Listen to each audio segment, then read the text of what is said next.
अमिताभ बच्चन जी ने जीवन में बहुत राइज किया, वो करियर के किस मुकाम पे हैं ये किसी को बताने की जरूरत नहीं है। तो उनके पिताजी का पंचम भाव यानी कि उनके पिताजी का संतान भाव का आज हम विश्लेषण करेंगे और ये जानेंगे कि उनके पंचम भाव में ऐसा क्या खास था जिस कारण उनकी संतान ने यानी कि अमिताभ जी ने जीवन में इतना राइज किया। नमस्कार, आप सभी का astrology I of the Vedas में स्वागत है। आज का जो हमारा टॉपिक है वो बहुत महत्वपूर्ण टॉपिक है। जिन लोगों ने ज्योतिष पहले से सीखा है या जो ज्योतिष को सीखना चाहते हैं, उनके लिए इसमें सीखने के लिए बहुत कुछ है। हमारे वैदिक ज्योतिष में जब भी किसी भाव का विश्लेषण किया जाता है तो उस भाव की 3 चीजें मुख्य रूप से देखी जाती हैं। सबसे पहला, हम उस भाव के स्वामी को देखते हैं कि उस भाव का जो स्वामी है वो कैसी स्थिति में है। उसके बाद हम उस भाव को देखते हैं कि उस भाव में कैसे ग्रह बैठे हैं या उस भाव पे कैसे ग्रहों की दृष्टियां आ रही हैं। और तीसरा जो सबसे महत्वपूर्ण है वो है उस भाव का कारक ग्रह।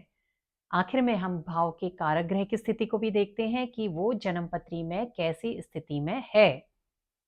मान लिया जाए आपने किसी व्यक्ति के भाग्य भाव को देखना है, आपने ये जानना है कि वो व्यक्ति भाग्यशाली है अथवा नहीं है या उसको भाग्य के कैसे परिणाम मिलेंगे। तो आप क्या करेंगे? आप उस व्यक्ति के नवम भाव यानी कि भाग्य भाव को देखेंगे। सबसे पहले आप देखेंगे कि उस व्यक्ति के नवम भाव में, ये जन्मपत्री का नवम भाव होता है, नवम भाव में कैसे ग्रह बैठे हैं या नवम भाव पे कैसे ग्रहों की दृष्टियां आ रही हैं। उसके बाद आप देखेंगे कि नवम भाव का जो स्वामी है वो कैसी स्थिति में है और लास्ट में आप देखेंगे कि उस भाव का जो कारक ग्रह है वो कैसी स्थिति में है। अब यहाँ पे 2 चीजें हो सकती हैं। मान लिया जाए उस व्यक्ति का जो नवम भाव है वो बहुत पीड़ित हो रहा है, सारे पाप ग्रह उसको देख रहे हैं और जो नवमेश है वो भी कहीं जाकर के पीड़ित हो रहा है, 6, 8, 12 में चले गया है। तो ज्यादातर लोग यहाँ पे ये सोचते हैं कि उस व्यक्ति का भाग्य पूरी तरीके से खराब हो गया। लेकिन आपने तीसरे पॉइंट को यानी कि उस भाग्य भाव के कारक ग्रह को देखना है। अगर उसका कारक ग्रह बच करके निकल गया तो उस व्यक्ति को भाग्य के अच्छे परिणाम भी मिलेंगे, उसका भाग्य पूरी तरीके से खराब नहीं होगा। तो आज का जो हमारा टॉपिक है वो यही है कि जन्म पत्री में कारक ग्रह की क्या इंपॉर्टेंस होती है। तो वीडियो को पूरा आखिर तक देखिएगा और आपने मुझे कमेंट करके जरूर बताना है कि आपका जो नवमेश है, भाग्य भाव का स्वामी है, वो कौन सा ग्रह बना है। और अगर आप चैनल पे नए आए हैं तो चैनल को सब्सक्राइब कर लीजिएगा, साथ में बेल आइकन को प्रेस कर लीजिएगा। कारक ग्रह के बारे में अभी आपको संपूर्ण जानकारी वीडियो में आगे दी जाएगी और ये सब आपको जन्म पत्रियों के माध्यम से समझाया जाएगा। लेकिन बहुत से लोगों को पता नहीं होता है कि जन्म पत्री के हर भाव का कारक ग्रह कौन सा होता है। तो सबसे पहले हम ये जान लेते हैं कि प्रथम भाव से लेकर के द्वादश भाव के कारक ग्रह कौन से बनते हैं। तो चलिए शुरू करते हैं। अब देखिए यहाँ पे एक टेबल बनाई गई है। इसमें पहले कॉलम में हमने भाव दिए हैं, भाव प्रथम भाव, द्वितीय, तृतीय, चतुर्थ, द्वादश भाव। और दूसरे कॉलम में कारक ग्रह लिखे गए हैं। तो जो प्रथम भाव होता है, प्रथम भाव का जो कारक ग्रह बनता है वो है सूर्य। इस टेबल को जिन लोगों को नहीं पता है वो लोग इस टेबल को उतार सकते हैं क्योंकि वो आगे इनके बहुत काम आएगी, और जिन लोगों को पता है तो बहुत अच्छी बात है। तो प्रथम भाव का आपका कारक ग्रह बनता है सूर्य। तो जब कभी भी आप अपनी जन्मपत्री में प्रथम भाव का विश्लेषण करेंगे कि वो व्यक्ति कैसा है, तो आप उसके लग्न को देखेंगे, आप लग्नेश को देखेंगे, साथ में आप सूर्य की स्थिति को भी जरूर देखेंगे क्योंकि सूर्य प्रथम भाव का कारक ग्रह है। जैसे कि कहा जाता है जब किसी की हेल्थ खराब होती है तो कहा जाता है कि आप सूर्य को जल चढ़ाएं। ऐसा क्यों कहा जाता है? क्योंकि वो व्यक्ति के स्वास्थ्य का भी कारक ग्रह है। तो प्रथम भाव जो है वो व्यक्ति स्वयं होता है, तो उसके साथ साथ उसके कारक ग्रह सूर्य को भी देखा जाता है। अगर जन्म पत्री में लग्न पीड़ित है, लग्नेश पीड़ित है, लेकिन प्रथम भाव का कारक ग्रह अच्छी स्थिति में है सूर्य, तो उस व्यक्ति का जो हेल्थ है वो ज़्यादातर टाइम अच्छी रहेगी, क्योंकि कारक ग्रह वेल प्लेस्ड है। अब जो दूसरा भाव होता है, यानी कि जन्मपत्री का जो धन भाव होता है, उसका कारक ग्रह बनता है गुरु। इसी तरीके से जन्मपत्री का जो तीसरा भाव होता है, जो छोटे भाई बहनों का भाव होता है, उसके कारक ग्रह बनते हैं मंगल। इसके बाद जन्मपत्री का चौथा भाव, जो कि आपकी माँ का भाव है, आपकी प्रॉपर्टी का, आपके मकान का, आप जो वाहन खरीदते हैं, उस भाव का कारक ग्रह होता है चंद्रमा। इसी तरीके से जन्मपत्री के पंचम भाव, यानी कि आपकी संतान, आप जो पढ़ाई करते हैं, आपके जो विचार हैं, आपकी बुद्धि है, उसका कारक ग्रह बनता है गुरु। इसके बाद छठा भाव जो है, छठे भाव के कारक ग्रह बनते हैं मंगल और शनि। छठे भाव के बारे में अगर आपको ज़्यादा जानकारी चाहिए तो मैंने एक बहुत बढ़िया छठे भाव पे वीडियो बनाई है, तो आप उसको देख सकते हैं। उसका लिंक डिस्क्रिप्शन बॉक्स में दे दिया गया है। इसके बाद आता है सप्तम भाव, जो कि आपके विवाह का स्थान है, आपके स्पाउस का है, आप जो पार्टनरशिप में कोई अगर बिजनेस करते हैं उसका भाव है। तो सप्तम भाव का कारक ग्रह बनता है शुक्र। इसी तरीके से जन्मपत्री का जो आठवां भाव है, जो आपकी आयु का भाव है, उस भाव का कारक ग्रह बनता है शनि। जन्मपत्री के नवम भाव, यानी कि भाग्य भाव, पिता का भाव, धर्म का भाव, इस भाव के स्वामी, माफ कीजिएगा, कारक ग्रह, नवम भाव के कारक ग्रह बनते हैं गुरु, और अष्टम के भी शनि जो है वो कारक ग्रह हैं। इसके बाद जो अगला आपका भाव है दशम भाव, जो कि व्यक्ति का करियर है, व्यक्ति जीवन में जो अच्छे या बुरे कर्म करता है, उसके कारक ग्रह चार ग्रह बने हुए हैं। पहला है सूर्य, दूसरा है बुध, तीसरा गुरु, चौथा शनि। इसी तरीके से जो एकादश भाव है, जीवन में जो आप लाभ की प्राप्ति करते हैं, आपके बड़े भाई बहनों का ये घर है, इसके कारक ग्रह बनते हैं गुरु। इसी तरीके से द्वादश भाव, जो कि व्यय का भाव है, विदेश का भाव है, इस भाव के जो कारक ग्रह बनते हैं वो हैं शनि। तो जो कोई भी व्यक्ति एस्ट्रोलॉजी करता है, जो ज्योतिष को सीखना चाहता है, उसको इन कारक ग्रहों का पता होना बहुत जरूरी है, क्योंकि ये हर कदम पे आगे काम आते हैं। अब यहाँ पे आप एक चीज नोट कीजिए कि एक ग्रह ऐसा है जो काफी भावों का कारक बना है। जी हाँ, और वो ग्रह है आपका गुरु। अगर आप इस टेबल को देखें तो गुरु दूसरे भाव के कारक हैं, पांचवें भाव के, नवम भाव के, दशम भाव के, एकादश भाव के। ये सब बहुत महत्वपूर्ण भाव हैं, और इनका जो कारकत्व है वो गुरु को दिया गया है। तो इसी से पता चलता है कि गुरु जन्म पत्री में कितना महत्वपूर्ण ग्रह है। तो अब आप सभी को समझ में आ गया होगा कि हर भाव का कारक कौन सा ग्रह बनता है। यहाँ पर दी गई जितनी भी जानकारियां हैं वो सब शास्त्रीय ग्रंथों पे आधारित है, कोई भी बात अपने मन से नहीं बताई जाती है। फल दीपिका एक प्रसिद्ध ज्योतिष ग्रंथ है, और फल दीपिका में ये कहा गया है कि जन्म पत्री में जितनी इम्पोर्टेंस किसी भाव और भाव के स्वामी की है, उतनी ही इम्पोर्टेंस उस भाव के कारक ग्रह की भी होती है। देखिए, कई बार क्या होता है, आप देखते हैं किसी जन्म पत्री में व्यक्ति का सप्तम भाव और सप्तम भाव का स्वामी बहुत खराब स्थिति में होता है, लेकिन फिर भी उस व्यक्ति का विवाह अच्छा चल रहा होता है। कितनी भी लड़ाई झगड़े हो जाए, लेकिन उनके बीच एक प्रीति परस्पर बनी रहती है। तो यहाँ पे रोल आता है कारक ग्रह का। जी हाँ, अगर उस व्यक्ति का कारक ग्रह, जो सप्तम भाव का कारक ग्रह शुक्र है, वो जन्म पत्री में अच्छी स्थिति में है, तो विवाह का सुख अवश्य मिलेगा, चाहे सप्तम भाव और सप्तमेश कितने ही पीड़ित क्यों ना हो।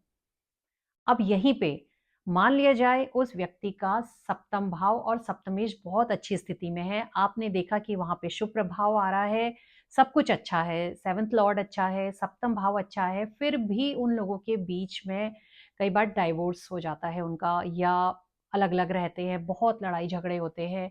तो वहां पे आपने कारक ग्रह को ही देखना है। अगर शुक्र वहां पे पीड़ित होगा तो शादी का जो सुख मिलना चाहिए था उसमें बहुत ज्यादा कमी आ जाएगी। तो यहीं पे हमें पता चलता है कि जो कारक ग्रह है उसकी भी उतनी ही इम्पोर्टेंस है जितनी किसी भाव या उसके स्वामी की है। तो अब हम जन्म पत्रियां लगाते हैं और जन्म पत्री के माध्यम से जानते हैं। सबसे पहली जन्म पत्री जो है वो है राहुल गांधी जी की। और ये जो जन्म पत्री है ये हमें हमारे गुरुदेव आदरणीय के.एन. राव जी के माध्यम से प्राप्त हुई, जो कि वर्ल्ड फेमस एस्ट्रोलॉजर हैं। और यहाँ पे जितनी भी जन्म पत्रिकाएं वीडियो के माध्यम से लगाई जाती हैं, कोई भी अपने मन से नहीं दी गई है। ये सब जन्म पत्रिकाएं एक विश्वसनीय माध्यम से प्राप्त हुई हैं। तो सबसे पहली जन्म पत्री है राहुल गांधी जी की, उस पर चर्चा करते हैं। इस जन्म पत्री में आप देखिए, ये तुला लग्न की जन्म पत्री है, 7 नंबर लिखा है। और लग्न के स्वामी जाकर के 10th हाउस में बैठे हैं, जो कि लग्नेश के लिए एक बहुत अच्छी स्थिति है। और इस पे भी मैंने एक वीडियो बनाया था कि लग्नेश की जन्म पत्री में सर्वश्रेष्ठ स्थिति कौन सी होती है। कुछ ऐसे भाव होते हैं जहां स्थित होकर के लग्नेश बहुत अच्छे फल देते हैं। तो उस वीडियो को आप जरूर देखिएगा, आपको बहुत कुछ सीखने को मिलेगा। उसका लिंक डिस्क्रिप्शन बॉक्स में दे दिया गया है। अब इस जन्म पत्री में हम किसी एक भाव पे फोकस कर लेते हैं और उसी से समझेंगे कारक ग्रह को। तो मैं यहाँ पे राहुल गांधी जी का नवम भाव ले रही हूँ, जिसमें कि मिथुन राशि है।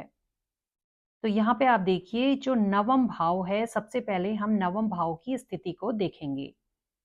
आप देखिए, नवम भाव में 2 ग्रह बैठे हैं, सूर्य और मंगल। जो सूर्य है उसको वैदिक ज्योतिष में एक क्रूर ग्रह कहा जाता है, विच्छेदकारी ग्रह है। जबकि मंगल है एक पाप ग्रह। दो तो ये पाप ग्रह बैठ गए यहाँ पे, एक क्रूर ग्रह एक पाप ग्रह। और जो शनि है वो यहाँ तीसरी दृष्टि से देख रहा है, 1 2 3।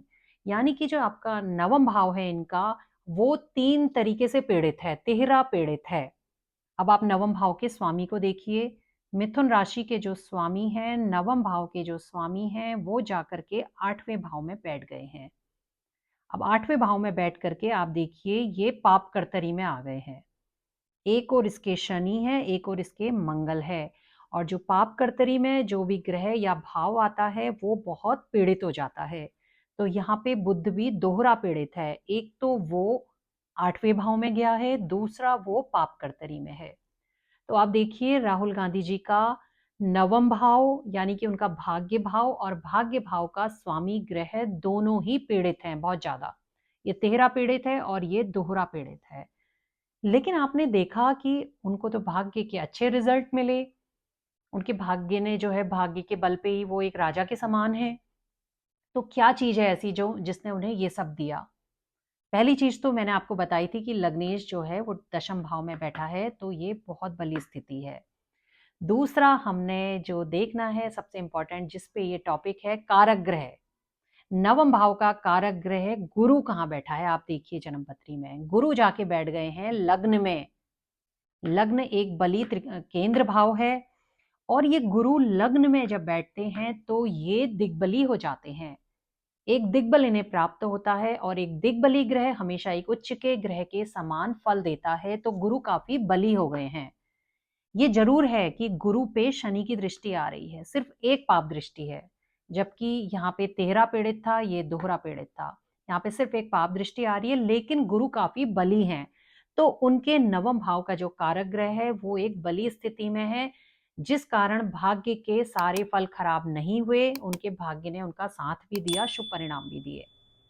अब अगर यहाँ पे कारक के साथ इनके भाग्य भाव और भाग्य भाव का स्वामी एक अच्छी स्थिति में होता, तो राहुल गांधी जी जीवन में इससे भी कहीं ज्यादा आगे बढ़ जाते।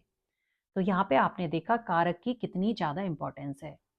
अगली जन्म पत्री हरिवंश राय बच्चन जी की है। हरिवंश राय बच्चन जी को आप सभी जानते हैं, वो विश्व प्रसिद्ध कवि थे, एक फेमस पोएट थे। साथ में वो अमिताभ बच्चन जी के पिताजी भी हैं। आप सभी को पता है कि अमिताभ बच्चन जी ने जीवन में बहुत राइज किया। वो करियर के किस मुकाम पे हैं ये किसी को बताने की जरूरत नहीं है। तो उनके पिताजी का पंचम भाव यानी कि उनके पिताजी का संतान भाव का आज हम विश्लेषण करेंगे और ये जानेंगे कि उनके पंचम भाव में ऐसा क्या खास था जिस कारण उनकी संतान ने यानी कि अमिताभ जी ने जीवन में इतना राइज किया। तो हरिवंश राय जी की जो जन्मपत्री है वो तुला लग्न की है, 7 नंबर है यहाँ पे। और जो लग्न के स्वामी हैं वो द्वितीय भाव में सूर्य के साथ बैठे हुए हैं और उन पे गुरु की दृष्टि आ रही है। तो जो लग्नेश है वो काफी बली स्थिति में है और लग्न में बुध बैठ गए हैं तो लग्न भी काफी बली है। लेकिन हमें यहाँ पे पंचम भाव देखना है।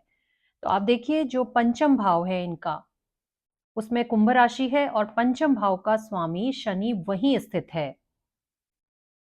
और जो पंचम भाव है उसमें मंगल भी बैठा है। मंगल एक मैलेफिक प्लेनेट है, एक पाप ग्रह है जो कि पंचम भाव को भी पीड़ा दे रहा है और पंचमेश शनि को भी पीड़ा दे रहा है। अब ये मंगल दो तरीके से क्रूर ग्रह बन गया है। एक तो ये नेचुरल मैलेफिक है, उसके अलावा ये जन्मपत्री का मार्केश है। तुला लग्न में जो मंगल है वो दूसरे और 7वें भाव का स्वामी है। ये एक प्रबल मार्केश है इस जन्मपत्री के लिए और ये जाके बैठ गया है पंचम भाव में, संतान के भाव में। अब आप देखिए कि एक समय ऐसा भी आया था 1980 के आसपास जब अमिताभ बच्चन जी एक फिल्म की शूटिंग कर रहे थे। उस दौरान वो बहुत गंभीर रूप से घायल हो गए थे और उनको एक दूसरा जीवन मिला था। वो उसके पीछे रीजन यही था कि इनका हरिवंश राय जी का जो पंचम भाव है वो पीड़ित है। अब जब पंचम भाव पीड़ित है, उसका स्वामी पीड़ित है, तो संतान ने इतना राइज कैसे किया। तो अब आप जो तीसरा स्टेप है कारक को देखेंगे कि कारक कहाँ है जन्मपत्री में। मैंने आपको बताया था कि जो जन्मपत्री का कारक ग्रह है पंचम भाव का कारक ग्रह है गुरु। और आप देखिए कि गुरु जन्मपत्री में कहाँ पे है। गुरु दशम भाव में बैठा है और कर्क राशि में एग्जॉल्टेड है, यानी कि उच्च का होकर के बैठा है। अब यहाँ पे ये गुरु बहुत ज्यादा बली हो गया है और इस गुरु पे कोई भी मैलेफिक एस्पेक्ट नहीं आ रहा है, यानी कोई पाप ग्रह इसको नहीं देख रहा है। दूसरा जो ये गुरु है वो चंद्रमा के साथ एक उच्च कोटि का गज केसरी बना रहा है। तो जो कारक की स्थिति है वो इस जन्मपत्री में काफी अच्छी है। इस कारण जो उनकी संतानें थी उन्होंने जीवन में बहुत ज्यादा राइज किया। तो दो जन्मपत्रियों के माध्यम से आपने देखा कि जन्मपत्री में जितनी इंपॉर्टेंस किसी भाव या भाव के स्वामी की होती है, उतनी ही इंपॉर्टेंस उस भाव के कारक ग्रह की भी होती है। तो वीडियो अगर आपको पसंद आए तो मुझे कमेंट करके जरूर बताइएगा और वीडियो को लाइक कीजिएगा, शेयर कीजिएगा, साथ में सब्सक्राइब भी कर लीजिएगा। धन्यवाद।